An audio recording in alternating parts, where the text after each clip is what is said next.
तो वर्ष 2020 के दिल्ली दंगों की साजिश के आरोपी उमर खालिद के लिए अमेरिका से 2 सिफारिशी चिट्ठियां भारत आई हैं। पहली चिट्ठी अमेरिका की डेमोक्रेटिक पार्टी के एक सांसद जिम मैकगवर्न सहित 7 अन्य सांसदों ने भारत सरकार को लिखी है, जिसमें अपील की गई है कि उमर खालिद को जमानत दी जाए। ये चिट्ठी अमेरिका में भारत के राजदूत को सौंपी गई है और चिट्ठी में इन सांसदों ने लिखा है कि वो दिसंबर यानी पिछले महीने की शुरुआत में उमर खालिद के माता पिता से मिले थे और वो चाहते हैं कि अंतर्राष्ट्रीय कानूनों के मुताबिक उमर खालिद की निष्पक्ष जांच और सुनवाई होनी चाहिए और उन्हें जमानत भी मिलनी चाहिए। जिम मैकगवर्न अमेरिकी संसद की एक बड़ी महत्वपूर्ण कमेटी के सदस्य हैं और इस कमेटी का नाम है हाउस रूल्स कमेटी और इसके साथ ही वो टॉम लेंटोस ह्यूमन राइट्स कमीशन के 2 प्रमुख अध्यक्षों में से भी एक है। ये अमेरिकी संसद की मानवाधिकारों से जुड़ी एक संस्था है जो पूरी दुनिया में मानवाधिकारों के मामलों पर नजर रखती है। यानी उमर खालिद का जो मामला है वो इन्हें मानव अधिकार का मामला नजर आता है, वो इसे मानव अधिकारों वाला मामला मानते हैं। और दूसरी चिट्ठी अमेरिका के न्यूयॉर्क सिटी के नए मेयर जोहरान ममदानी ने उमर खालिद को अपने हाथ से लिखकर भेजी है, जिसमें जोहरान ममदानी ने लिखा है कि वो उमर खालिद के साथ हैं। आपकी स्क्रीन पर उस चिट्ठी की तस्वीर मैं आपको दिखा रहा हूं। नीचे आपको जोहरान ममदानी के हस्ताक्षर दिखाई देंगे और साफ उन्होंने लिखा है, देखिए, डियर उमर, और बाकी का अपना संदेश उन्होंने लिखा है। जोहरान ममदानी ने पिछले महीने अमेरिका में उमर खालिद के माता पिता से मुलाकात की और इससे पहले जून 2023 में भी जोहरान ममदानी ने एक कार्यक्रम में उमर खालिद के समर्थन में अपना बयान दिया था। 34 साल के जोहरान ममदानी ने इसी साल 1 जनवरी को न्यूयॉर्क सिटी में कुरान पर हाथ रखकर मेयर पद की शपथ ली है और न्यूयॉर्क सिटी के इतिहास में ऐसा पहली बार हुआ है जब किसी मेयर ने अपने पद की शपथ कुरान पर हाथ रखकर ली है। Please repeat after me. I, Zohran Kwame Mamdani, I, Zohran Kwame Mamdani, do solemnly swear that I will support the Constitution of the United States, I will support the Constitution of the United States, the Constitution of the State of New York, the Constitution of the State of New York, and the Charter of the City of New York, and the Charter of the City of New York, and that I will faithfully discharge the duties of the office of the Mayor of the City of New York,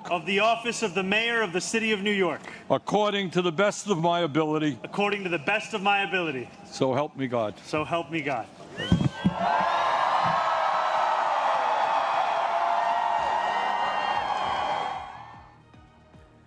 Zohran Mamdani के बारे में आज 3 बातें ऐसी हैं जिन पर पूरी दुनिया चर्चा कर रही है। पहला, कुरान पर हाथ रखकर शपथ। दूसरा, भारत को तोड़ने की साजिश करने वाले उमर खालिद का खुलकर समर्थन। और तीसरा, प्रधानमंत्री मोदी के प्रति नफरत। अमेरिका से आई इन 2 चिट्ठियों का मतलब यह है कि अमेरिका में कुछ ताकतें ऐसी हैं जो हमारे देश के अंदरूनी मामलों में बहुत दिलचस्पी ले रही हैं। ये एक ऐसा अंतर्राष्ट्रीय इकोसिस्टम है जिससे हमेशा भारत विरोधी पोस्टर बॉय की तलाश रहती है और अब उमर खालिद इस इकोसिस्टम के नए पोस्टर बॉय बन चुके हैं।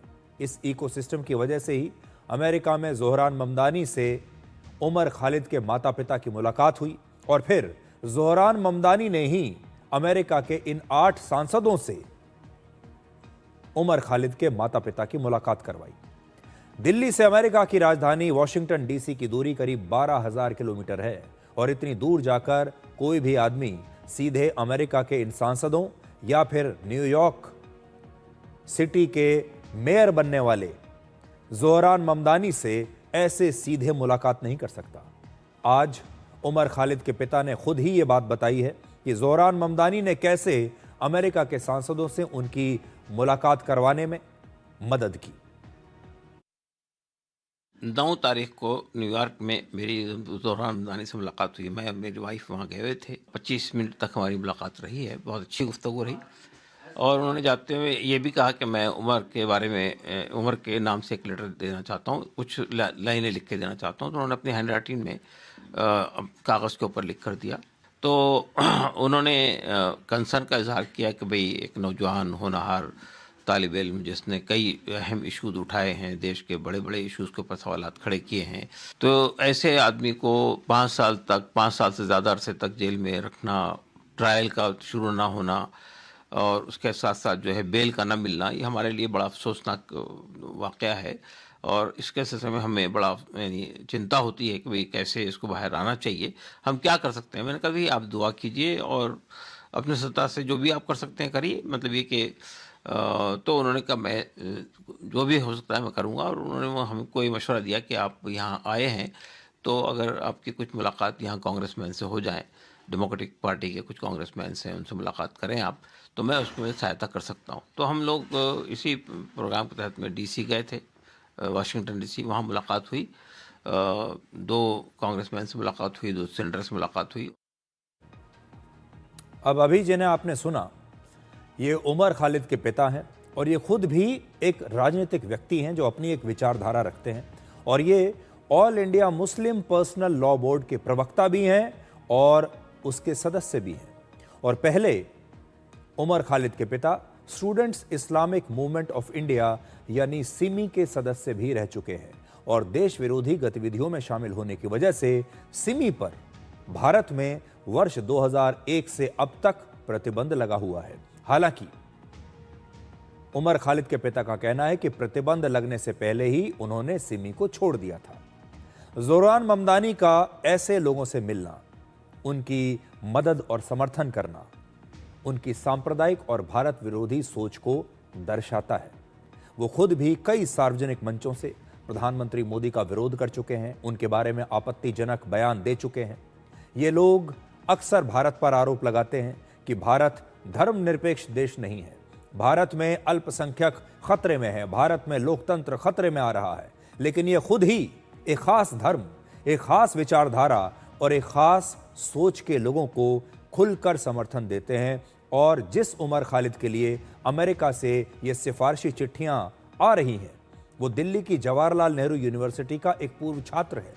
फरवरी 2020 में उत्तर पूर्वी दिल्ली में दंगे हुए थे, आपको याद होगा, और इनमें 53 लोगों की जान चली गई थी, 700 से ज्यादा लोग घायल हुए थे। बहुत संगीन आरोप हैं, 53 लोग घायल हुए, मारे गए और 700 से ज्यादा घायल हुए।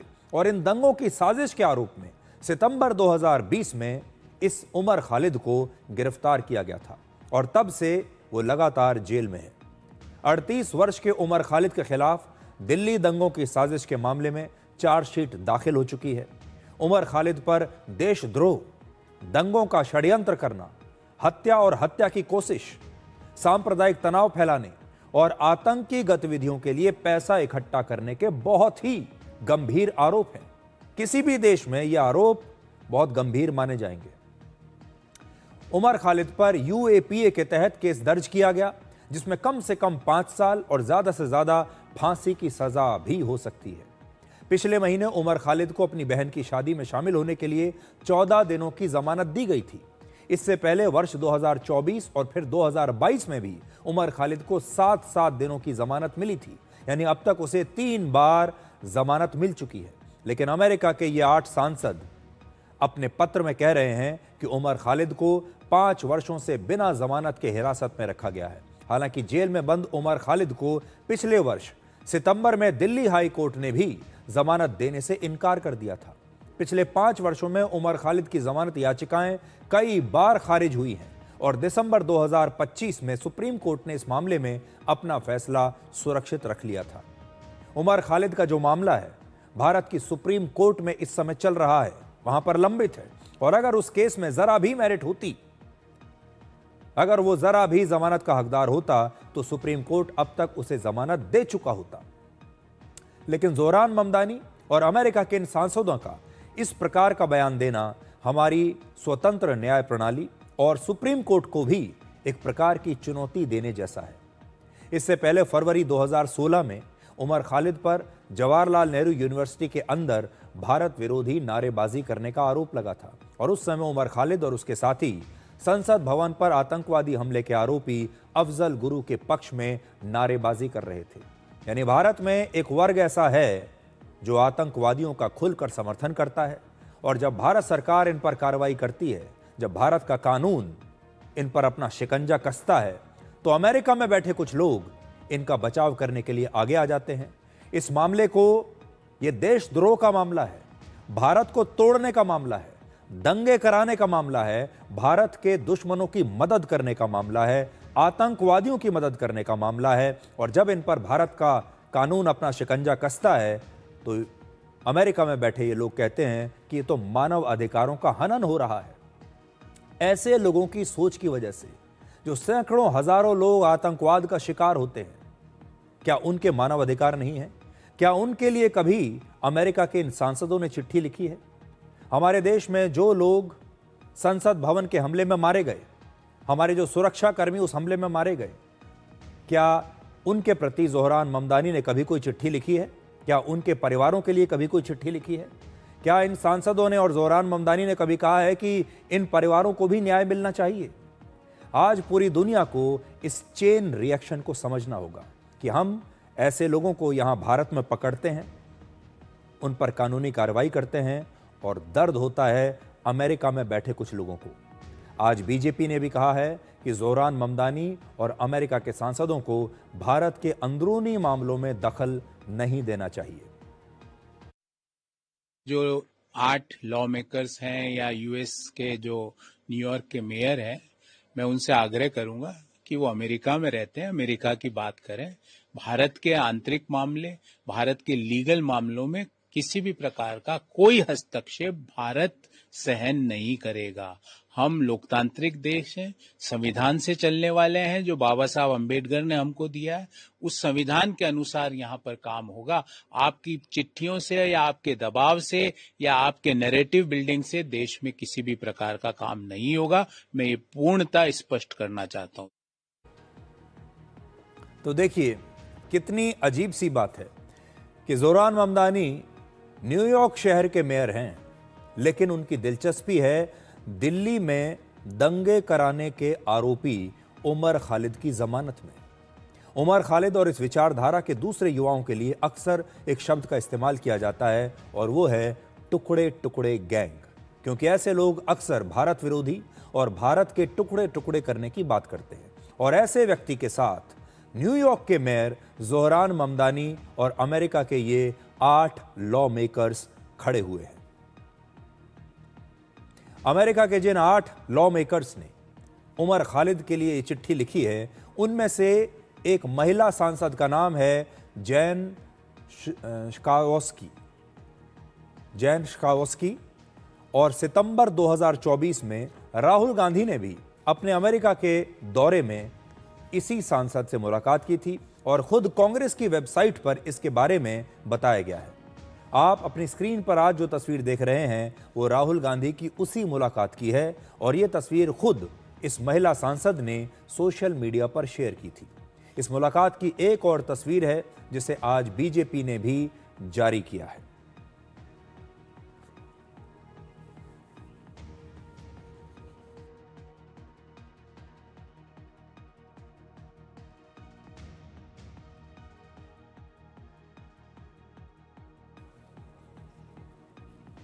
तो यहां पर आप इस कनेक्शन को, इस चेन रिएक्शन को आज समझ सकते हैं।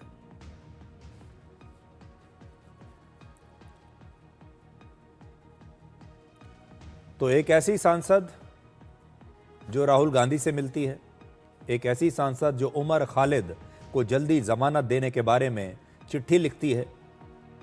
अब आप इस चेन रिएक्शन को आप समझिए, इस कनेक्शन को आज आप समझिए। ज़ोहरान ममदानी, ये सांसद, राहुल गांधी, इन सब की तस्वीरें एक साथ क्यों आ रही हैं? उमर खालिद पर भारत को लेक्चर देने वाले अमेरिकी सांसद शायद मानव अधिकारों को लेकर अमेरिका का रिकॉर्ड भूल गए हैं। अमेरिका वो देश है जिसने 9/11 के बाद क्यूबा में सैकड़ों कैदियों को बिना किसी मुकदमे के कैद में रखा और यातनाएं दी। वर्ष 2003 में इराक युद्ध के बाद वहां की अबू गरीब जेल में कैदियों के साथ बर्बरता की, और वहां एक पुलिस अधिकारी ने हिरासत के दौरान एक अश्वेत व्यक्ति का गला दबाए रखा, जिससे उसकी मौत हो गई, और उसके आखिरी शब्द थे आई कांट ब्रीथ। इसके बाद अमेरिका में एक कैंपेन चला जिसका नाम था ब्लैक लाइव्स मैटर।